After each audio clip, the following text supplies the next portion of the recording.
Alright, bunch of magic time. Playing some red-black mulligans. Pirates. Oh, Dak.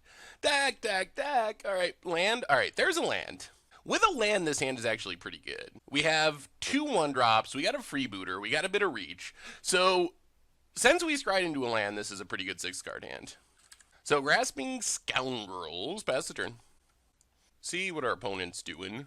Forest. And passes. So play the mountain, get in with Scoundrel. 4-2. And then I think we're just going to freeboot, even though it's a little less aggressive than our other options. Ooh. Branchwalker Rishgar. Wow, oh, this is like an explore deck. Interesting. Alright. Well, we're going to have to kill Wild Growth Walker, unfortunately. Which is where our next turn is going to be going. Double Deadlands is also annoying. There's Wild Growth Walker.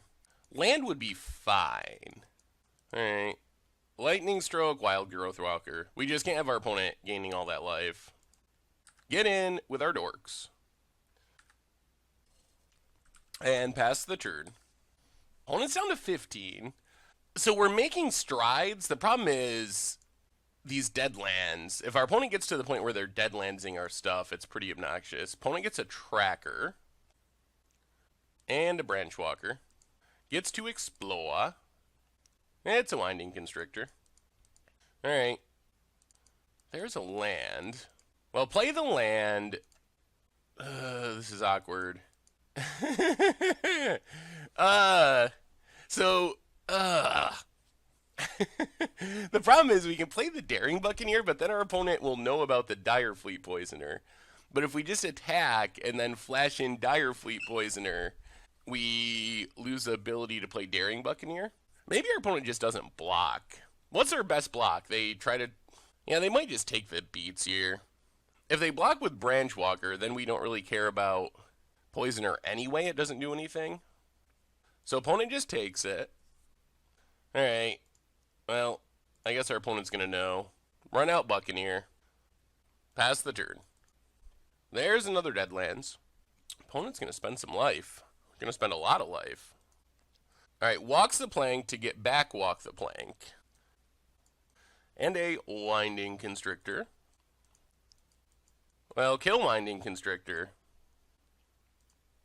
There's Karisev. Go attacking. Opponent blocks. Alright, that's fine. Play Karisev. Opponent's down to 8, and they only have 2 cards in hand. Wow, alright, opponent scoops it up. Cannot beat the Karisev. Whew! Well, we got there before the Deadlands pulled us apart. Green-Black Explore, eh? We don't actually have a ton for this deck, as far as sideboard cards. Duress, no. March, no. Doomfall, whatever. I guess it's fine. We might just run it back as is, honestly. Yeah, let's just run it back. Alright. This hand's fine. Kite Sail into Freebooter to start drawing cards. Shock for turn 1 if we need to, or turn 2. Hopefully it's not a Constrictor. Well, that's Mountain, and pass the turn. Constrictor's annoying, because we can't actually just kill it. Hopefully it's like a Branchwalker. Huh, interesting. Shadowed Caravel. Well, that's Swamp and Freeboot. Well, we'll take Battle at the Bridge. Opponent's hand's not too scary. Branchwalker, which is good with Shadowed Caravel, I guess. And a bunch of lands. Opponent plays a Swamp. And there's Branchwalker. Goes exploring. Gets a Winding Constrictor. Pumps the Caravel. And a Tracker. Alright. Well, our opponent's hand is 2 lands, and they're drawing Winding Constrictor next turn. I think we can deal with that. Opponent's going to get in for 3. Hits us down to 17. Well, play Dragon Skull Summit. I guess we're safe to just get down Rune Raider and start drawing cards. And take a big hit. And then next turn we can Shock plus Lightning Strike to kill 2 things. Seems like a reasonable plan here. So get in with Freebooter. Mostly to trigger our Ruin Raider. We already have all of our 4-drops in hand, so it shouldn't be too painful. Opponent's down to 19. We get... alright, a tap land. Pass the turn. So we know our opponent's drawing Winding Constrictor. There's Oasis. There's Constrictor. Well, they can hit us for 6 if they want to. We're not going to block. Yep, cruise up the ship.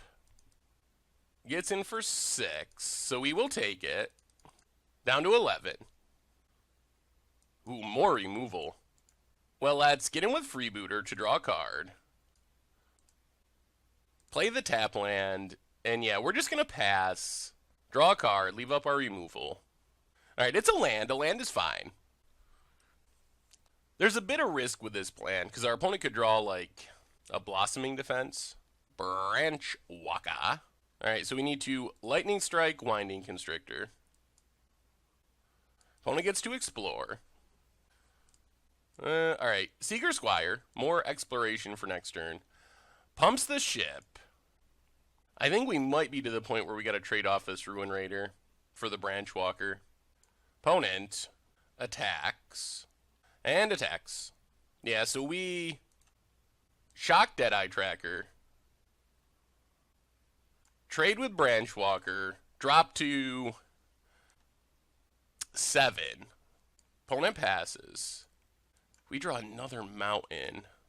Well, run out Freebooter, even though it doesn't do anything. Opponent's just got a land in hand. Yeah, it's a forest. Play the mountain. I don't really want to give our opponent back this battle at the bridge. I think we get in with this Freebooter, kill the ship, and take 3 from Branchwalker, and then next turn we can Rowdy Crew. So opponent's down to 17. Opponent plays a forest, keeps exploring. Sooner or later they're going to hit a land. Not yet. That's a Rishkar. Alright. Opponent's explored pretty well. Cruise the ship. Opponent goes attacking. Yeah, so let's abrade the ship. Take 3 down to 4. And hope that this Rowdy Crew is rowdy. So down to 4. Dragon Skull Summit.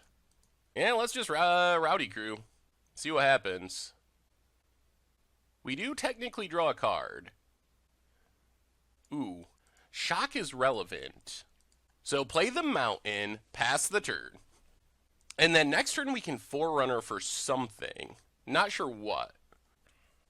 Opponent runs out Rishkar. Let's see what they do with the counters. Alright, so we need to shock Branchwalker. So they pump the Squire. Goes attacking. Well, we're going to double block. Probably lose our Rowdy Crew. But we're slowly eating through our opponent's stuff. Ooh, they let us keep the Rowdy Crew. Interesting. Worried about the Flyers, I guess? Opponent passes. Well, play Forerunner of the Coalition. We're kind of out of spicy one-ofs to tutor for. We played our Rowdy Crew. We discarded our Neckbreaker. Buccaneer. Poisoner is pretty good. Ruin Raider is risky at this low of a life total. We could just keep chaining together Forerunners. That's not that powerful, but it does keep putting things on board. Yeah, let's just take Forerunner. Play Carry Zev, drain our opponent. And get in with some pirates. Hit our opponent. I do like the fact that you can chain Forerunners in the late game, and the damage really adds up. Maybe we should just be playing 4 Forerunners.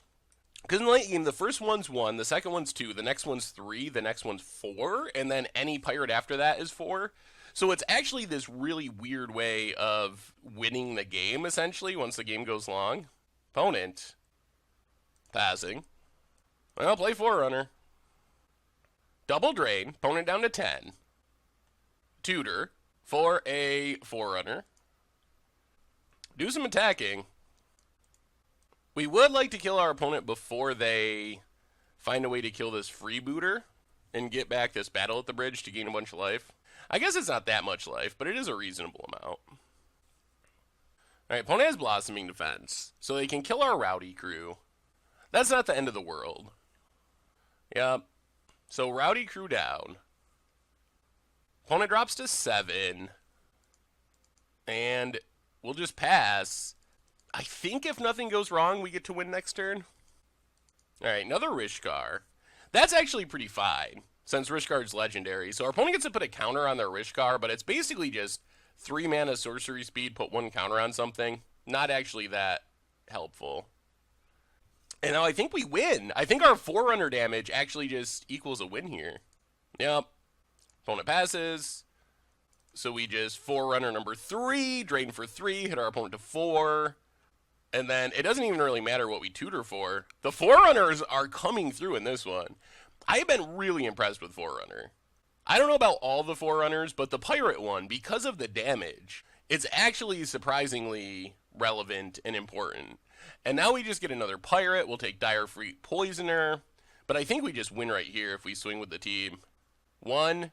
Yeah, opponent scoops it up. No matter how you break it down, we're getting in for 5. Well, that is the power of the Forerunner chain. Yeah.